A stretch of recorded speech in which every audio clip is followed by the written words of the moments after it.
बदल जाता है हर साल। अब की मेरे हालात बदल दे मेरे मौला। मेरे प्यारे दोस्तों, मैं हूं doctor Hema Pandey, motivation speaker और आप सबकी दोस्त। घर का कैलेंडर तो हम हर रोज बदल लेते हैं, हर वर्ष बदल लेते हैं, लेकिन हमारे हालात नहीं बदल पाते हैं।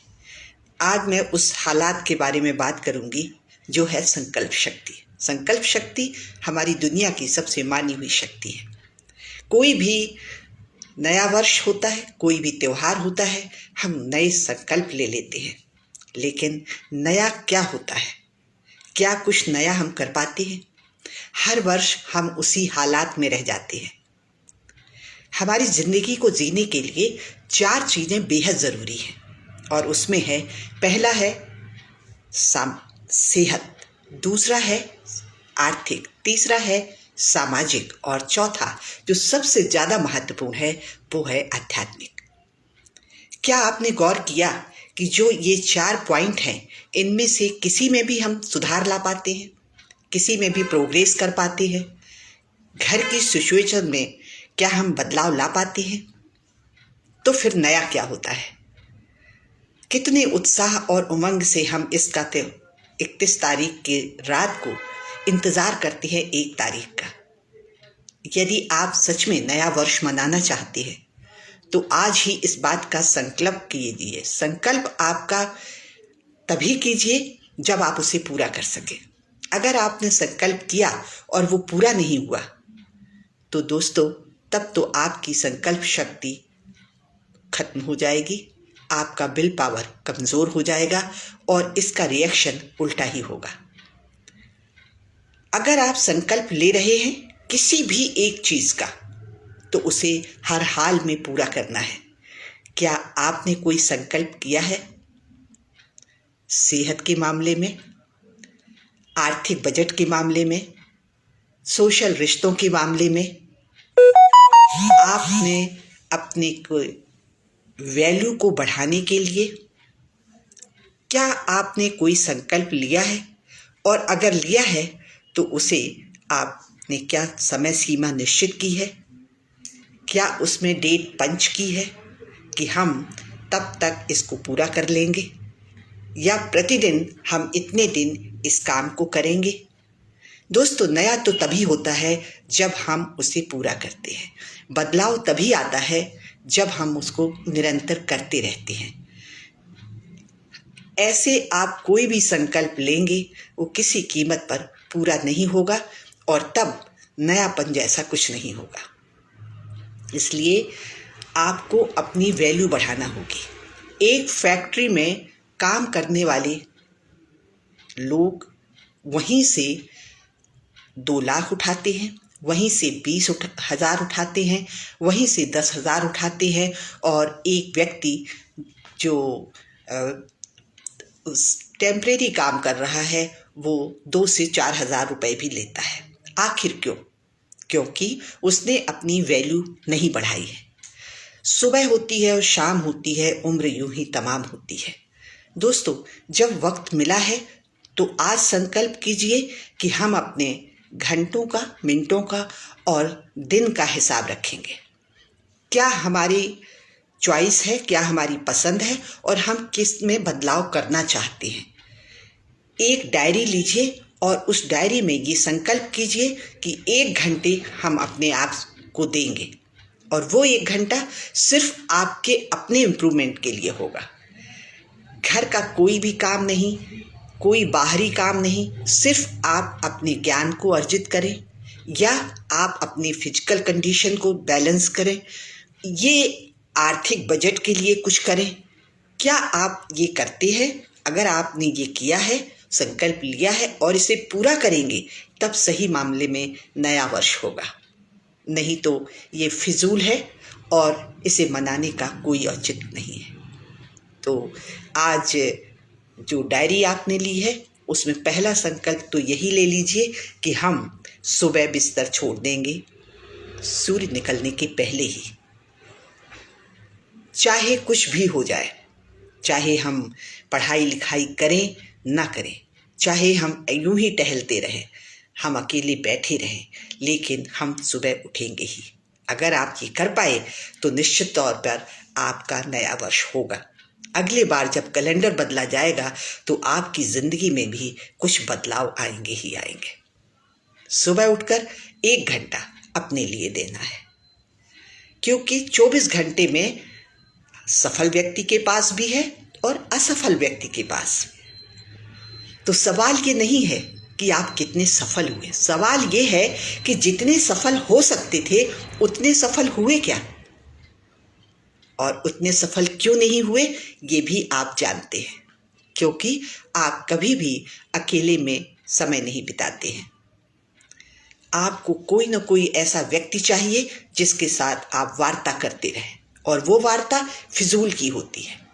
एक ऐसे व्यक्ति की बात होती है जो वहां पर प्रेजेंट नहीं है, या तो उसकी बुराई होगी या उसके विषय में चर्चा होगी। दोस्तों, अगर हम इस तरह से अपना समय जाया करेंगे तो देखते देखते हमारा बहुत सारा समय खत्म हो जाएगा, और इसका फायदा नहीं, इसका हमें हमारे दिमाग पे इतना गंदा असर पड़ता है कि हमारी निगेटिविटी की आदत पड़ जाती है। इसलिए हमें किसी के बारे में बात नहीं करना है। किसी के बारे में बात की तो कुशल क्षेम पूछ लिया या कोई ज़रूरी बात हो गई, लेकिन हमें किसी थर्ड व्यक्ति के बारे में बात नहीं करना है। दूसरी चीज़ है, सूर्य को जगाने के बाद आप जब अकेले बैठते हैं तो निश्चित तौर पर आप अपने ऊपर काम करेंगे, पानी वगैरह पिएंगे, आप थोड़ा टहलेंगे, आप थोड़ी अध्ययन करेंगे, फ्रेश मूड में आप ये काम करेंगे, तब आपके दिन की शुरुआत होगी। वो जो 1 कप चाय लेकर आप बैठेंगे, वो 1 कप चाय आप उससे बात करें। क्या आप है, क्या करना चाहते हैं, क्या बदलाव करना है हमें अपने आप में। और दोस्तों, सब कुछ हो सकता है। दुनिया भर की तमाम प्रजातियां अपने में तमाम तरह के बदलाव नहीं करती हैं, वो अपना नेचर बना लेती हैं, और वही करती हैं पेड़ पौधे जानवर। किसी को भी आप ले लीजिए, उसमें जितने फल लगते हैं उतने ही लगते हैं, उसमें पत्तियां जितनी आती हैं उतनी ही आती हैं, लेकिन हम थोड़े में ही संतुष्ट हो जाते हैं। अगर हमने कोई साधारण सा 1 BHK ले लिया है, हम उसमें ही संतुष्ट हो गए। अगर हमने एक छोटी सी गाड़ी ले ली है, हम उसमें ही संतुष्ट हो गए, क्योंकि हम अपने में मेहनत करना ही नहीं चाहते। तो संकल्प अपने आप से सुबह उठने का। दूसरा संकल्प है कि हम कुछ किताबें पढ़ें। दोस्तों, हम अगर अच्छी संगति हमारी नहीं है, अच्छे दोस्त हमारे पास नहीं है, ज्ञान देने वाली कोई नहीं है, सकारात्मक लोग नहीं हैं, तो हम ऐसे लोगों को इंतज़ार नहीं करेंगे। हम क्या करेंगे, अपने उन लोगों का साथ पकड़ेंगे जो इतिहास के पन्नों में अपने हस्ताक्षर कर गए हैं, यानी महान लोगों को। महान लोग बताते हैं कि कैसे वो अपने समय का इस्तेमाल करते हैं, कैसे घंटों का मिनटों का इस्तेमाल करते हैं, और कैसे लोगों से वो संपर्क रखते हैं। जो शब्द आपको मिल रहे हैं, आपके कानों में पड़ रहे हैं, वो आपको कितनी ऊर्जा दे रहे हैं या आपको नेगेटिविटी के प्रति धकेल रहे हैं। इसलिए सावधान हो जाइए, आपकी संगत कैसी है। अगर मैं जानती हूँ आपके पास अच्छे दोस्त होंगे, लेकिन अगर नहीं है तो आप किताबों को अपना दोस्त बना लीजिए। 9 वर्ष अगर आप मनाना चाहते हैं तो निश्चित तौर पर अपने ऊपर काम करिए, तब बदलाव आएगा। जब आप कहीं जाते हैं तो एक ऐसे किसी भी इवेंट में तो पहला इंप्रेशन आपके कपड़ों का पड़ता है, उस पर ध्यान दीजिए। आपकी भाषा शैली कैसी है, इस पर आप ध्यान दीजिए। आप कभी भी कुछ भी मुंह से निकालते हैं वो गलत हो जाता है, उसका असर गलत हो जाता है, समाज में उसका प्रभाव गलत पड़ता है। तो वे शब्द जो आत्मा को प्रकाशित कर दें, बहुमूल्य रत्नों से बढ़कर होते हैं। जब भी कोई शब्द आप निकालें तो वो बहुत ही महत्वपूर्ण हो। कहते हैं संक्षिप्तता ही बुद्धि की निशानी है। कम बोलें, कम बोलने से गलतियां कम होती हैं। ज़रूरत हो तभी आप बोलें। ज़्यादातर सुनने से आप बहुत सी चीज़ें सीख सकते हैं।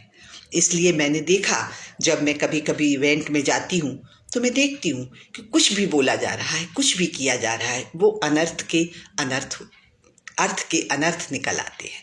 दोस्तों, इस बात का खास ख्याल रखें कि आप क्या बोल रहे हैं, क्योंकि थॉमस एडिसन की मदर ने सिर्फ उनसे झूठ बोल दिया था कि तुम बहुत योग्य हो, यहाँ की फैकल्टी तुम्हारे लायक नहीं है, यहाँ का स्कूल तुम्हारे लायक नहीं है, इसलिए तुम इस स्कूल में नहीं हो। और वो झूठा शब्द उनके लिए वरदान बन गया था।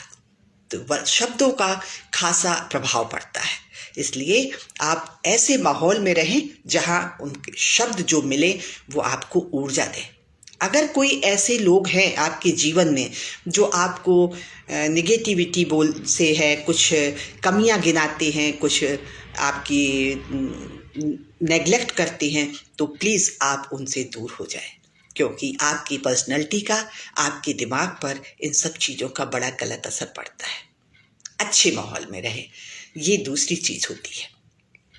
तो संगत का असर बहुत मायने रखता है। दोस्तों, जो बीत गई सो बीत गई, जो अतीत गया वो चला गया। किसी ने मुझसे पूछा था कि अतीत का क्या कोई सारोकार नहीं है, तो मैंने बोला है ना, अतीत का सारोकार उतना ही है, उतना ही उसका महत्व है कि वो दोबारा दोहराया ना जाए। तो अतीत को बिल्कुल आप छोड़ दीजिए और आने वाले भविष्य के बारे में सोचकर अपना वक्त जाया न कीजिए। आप सिर्फ वर्तमान में काम कीजिए। अगर आप प्रतिदिन 10 मिनट पढ़ते हैं, 15 मिनट पढ़ते हैं, तो आपके व्यक्तित्व का निखार आता है। अगर आप किसी स्टेज पर बोलना चाहते हैं तो आप वीडियो बनाइए। आपको पता भी नहीं चलेगा कि वर्ष में जब आप वीडियो बनाएंगे कि कितना आपकी भाषा शैली बदल जाती है। कि जब आप बनाएंगे तो निश्चित आप पढ़ेंगे भी, आप लेखनी में कुछ न कुछ लिखेंगे भी, तो आपका ज्ञान बढ़ेगा और साथ में आपकी जो अभिव्यक्ति की क्षमता होगी वो भी बढ़ जाएगी। तो आपका गोल क्या है, उस गोल पर आप काम करिए। निष्क्रियता तो अंत की निशानी होती है दोस्तों। निष्क्रिय रहना, अंतिम सांस तक निष्क्रिय नहीं रहना है। कोई भी लक्ष्य हो, गोल बनाइए, कोई भी उम्र हो आपकी, आप कोई ना कोई लक्ष्य जरूर रखिए। जब हम छोटे थे तो आपने देखा हम कितना खेलते थे, आउटडोर गेम खेलते थे, व्यस्त रहते थे। छोटे थे तब कितना व्यस्त रहते थे और कितनी खुशी महसूस करते थे। तो व्यस्त रहने का मतलब ये नहीं है कि आप इधर से उधर भटकते रहें। व्यस्त रहने का मतलब है कि आप इस वर्ष अपने ऊपर काम करें, अतीत को छोड़ दें, वर्तमान पर काम करें। आप देखेंगे कि अगले नए साल में जब कैलेंडर आप बदलेंगे तो निश्चित तौर पर आपका व्यक्तित्व भी बदल जाएगा। दोस्तों, गंगोत्री से गंगा सागर तक का जब सफर होता है तो मुर्दा भी तय कर लेता है, लेकिन जब गंगा सागर से गंगोत्री की तरफ चलना है तो उसमें मेहनत लगती है, भुजाओं में ताकत होना चाहिए। तो जब आप कोई एक संकल्प ले रहे हैं कि हमें अतीत के बारे में नहीं सोचना है, तो आपको संघर्ष तो करना पड़ेगा थोड़ा, क्योंकि आदतें हम बनाते हैं और आदतें हमारा भविष्य बना देती हैं। तो अगर आपको सुबह जगना है तो सूरज को जगाना होगा, सूरज आपको ना जगा पाए। इस बात का आज आप संकल्प लीजिए। चिड़ियों का चहकना सुनिए, छत पर चले जाइए अपने एक गिलास गुनगुने पानी के साथ। आप देखेंगे कि आपके अंदर कितना बदलाव आता है। ये छोटी छोटी जो चीज़ें होती हैं ये बहुत महत्व रखती हैं दोस्तों। छोटी छोटी खुशियों को एंजॉय कीजिए। हर किसी के जीवन में कुछ ना कुछ कमी होती ही है, उसको मन में लगाकर आप अपना वर्तमान खराब कर लेते हैं। जो हो गया वो जाने दीजिए, छोड़ो कल की बातें, कल की बात पुरानी, नए दौर में लिखेंगे हम मिलकर नई कहानी। आप में वो क्षमता है, आप में वो योग्यता है, आप वो सब कर सकते हैं जो आप संकल्प लेंगे। सोने से पहले अपने सपने के बारे में सोचिए और बड़े से बड़ा सपना सोचिए। और मुझे विश्वास है कि वो सपना आप पूरा करेंगे। नए वर्ष की बहुत सारी शुभकामनाओं के साथ हम ये संकल्प लेते हैं कि हम कुछ ना कुछ नई आदत डालेंगे, नई अपने व्यक्तित्व में बदलाव लाएंगे। अब तक तो दुनिया के लिए किया, अब अपने लिए जी कर देखेंगे कि हम अपने में क्या बदलाव ला सकते हैं, कितना बदलाव ला सकते हैं, कितना चेंज कर सकते हैं, हम क्या कर सकते हैं, ये हमारे ऊपर निर्भर करता है। कहते हैं हर पतंग को एक दिन कचड़े के डिब्बे में जाना होता है, लेकिन इसके पहले कुछ करके दिखाना होता है। हम भी मिट्टी हो जाएंगे, हम भी दुनिया से चले जाएंगे, लेकिन इसके पहले आने और जाने के बीच में कुछ तो दोस्तों ऐसा कर जाए कि दुनिया हमें याद करे। या तो लिखने लायक कुछ कर जाए या करने लायक कुछ लिख जाए। तो आज इतना ही। नव वर्ष की शुभकामनाएं, बहुत बहुत बधाई, और हमारी और आपकी दोस्ती बरकरार रहे। इन्हीं शुभकामनाओं के साथ विदा लेती हूँ। जय हिंद, जय भारत, नमस्कार।